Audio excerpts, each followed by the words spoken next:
buhay ko mga kamangyan. Na hindi lang ata dream house ang mapipinturahan, kundi buong barangay. For the go!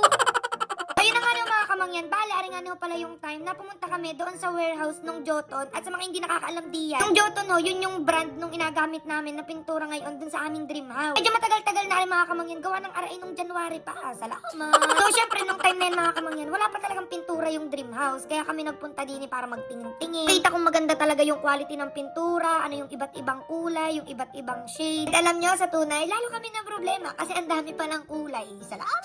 So ayan, bali pagdating ano pala namin dyan mga kamangyan, sinalubong kami ni Ma'am Arlene. Siya yung contact ng aking asawa. Oo, asawa. And ngayon ko lang na-realize mga kamangyan, nung time na yan pala, hindi pa pala kami kasal. So, fiancé ko pa lang siya niyan. Ala, napaka-arte. Ayun nga mga kamangyan, alam nyo ganong una, akala ko madali lamang yung pagpili ng kulay. Sinabi mong brown, black, gayon lamang. Yung brown pala, may iba't ibang shade pa yan, ganyan. Buti na lang may pinadala yung contractor namin mga kamangyan ng mga professional. So, sila yung mag-guide sa amin kung ito yung tamang kulay, ito yung perfect doon sa bahay. And syempre, iba-iba yung kulay nun mga kamangyan. Iba doon sa loob, iba doon sa labas, iba yung bakod. Dapat perfect din doon sa paligid. Alam nyo gawin nung una mga kamangyan, hindi ko talaga kilala yung brand ng pintura na yan. Hanggang sa, parang may nag-recommend lang sa amin yan, tapos sinearch ko rin ganyan. At grabe, pasabog ang quality. Panang diga, pinakita ko na ho sa inyo mga kamangyan, nung nagsimula na magpintura doon sa dream house. Grabe, ang ganda talaga nung lapat, ang kinis. Hindi kapag natamaan siya ng ilaw, ang ganda, hindi baga yung masakit sa mata. Tapos yung kulay niya, ang lamig lang sa mata, yung machichil-chill ka talaga. Yung shade ng kulay niya, pang mayaman. Hindi yun mga kamangyan, hindi talaga ako nag-asisi na yan yung ginamit namin sa dream house. Kasi yan din pala yung inagamit sa iba't ibang bansa. Yung mga malalaking building doon, yung mga hotel, yung mga barko, oil and gas facility, factory, ganyan. And yung iba nakalimutan ko na. Alam nyo nung narinig ko pala ang na inagamit pala sa mga barko yung pintura na yan. Sabi ko, go na yan. Go na yan. Kaya diga, napansin nyo, pati yung sa bubong namin, yan din yung ginamit namin na pintura. Parang nakakadagdag din yan ng tibay. Pati ayoko talaga nung mamumroblema pa kami sa pintura na after ilang years, magatukla pa na yan, o nagaiba na yung kulay. Now, doon sa labas ng bahay, naku, ayoko talaga yung gayon, yung parang nasasayang baga yung pera. Tapos doon pa sa bakod, ay diga kami ay nasa gitna ng palayan. Ayoko nung anduminting na, mamaya wala na, hindi mo na maitsurahan kung may pintura o wala. Kaya nagustuhan ko din ni mga kamangyan, ang unique din talaga ng mga kulay nila. Tapos kapag gusto nyo rin na magpa-customize, kumbaga may gayahin na shade, kayang-kaya rin ho nila. So ayan, bale dyan, nagpili-pili na kami kung ano yung maganda, ganyan. And yung pintura din pala na ginamit din ni mismo mga kamangyan Joton. Kahit ako sobrang na-amaze din talaga kasi nga ang ganda sa personal. And ayan, din kami sobrang na-excite mga kamangyan kasi may pinasuot sa amin. Gawa ng mapuntangan nyo kami dun sa pagawaan ng pintura. So hindi ko naman na mapapakita sa inyo mga kamangyan, gawa ng bawal doon mag-video-video, ganyan. So gusto ko na maglupag eh.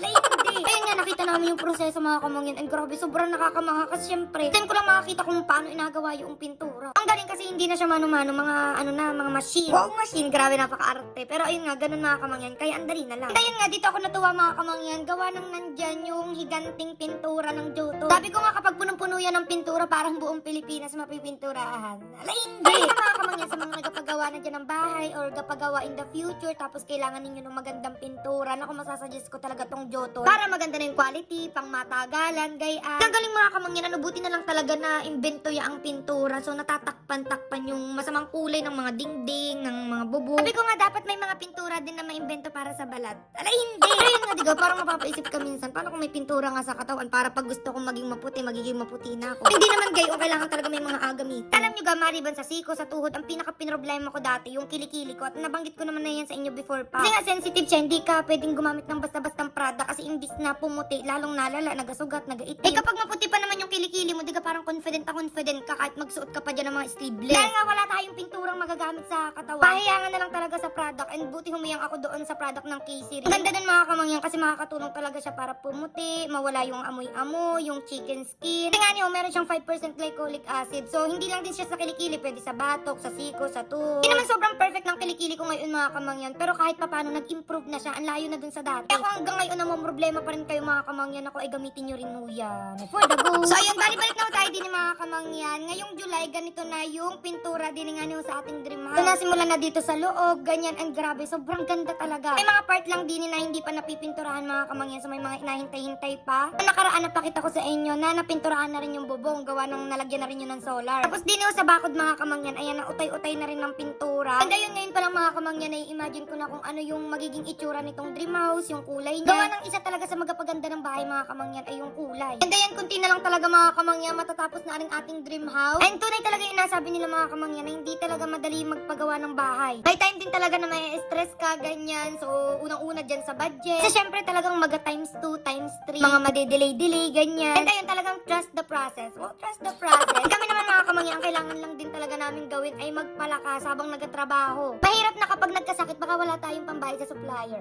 Alay, hindi. Ayun nga mga kamangyan, talagang inaingatan din namin yung kalusugan namin, maliban sa dapat maagang matulog, masustansyang pagkain, sapat na pahinga, ganyan. Nainom din kami ng Power Cell Herbal Capsule. Taon na namin yan inainom mga kamangyan, and malaki talagang tulong sa amin. Hindi kami mabilis mapagod, mabilis makatulog, maganda ang gising. Malakas din ito yung aming immune system para syempre hindi kami agad-agad napuan ng sakit. Kahit si tatay mga kamangyan, araw-araw niya na yung inainom. Na dapat hindi siya mauubusan ng stock sa bahay. Gawa ng kakampi niya na yan. O, sana all kakampi. Ayun, feeling ko naman mga kamangyan, ngayong month matatapos na yung buong pintura din sa loob at labas ng bahay. Ayan, bali nga niyo pala yung sa bakod mga kamangyan, and super nakikita na talaga ako din sa harapan. Ang ganda ng design. May mga part na ang tingin namin ay super plain, so nag-iisip pa kami kung anong palagay, ano yung baguhin, ganyan, then pinturahan pa syempre ulit. Ang isa pang magapabuhay diyan mga kamangyan ay yung landscape, and may kausap na kami doon, and excited na rin ako na i-share sa inyo. So yun lang naman mga kamangyan, and excited na ako na makapag-update ulit sa inyo. For the go!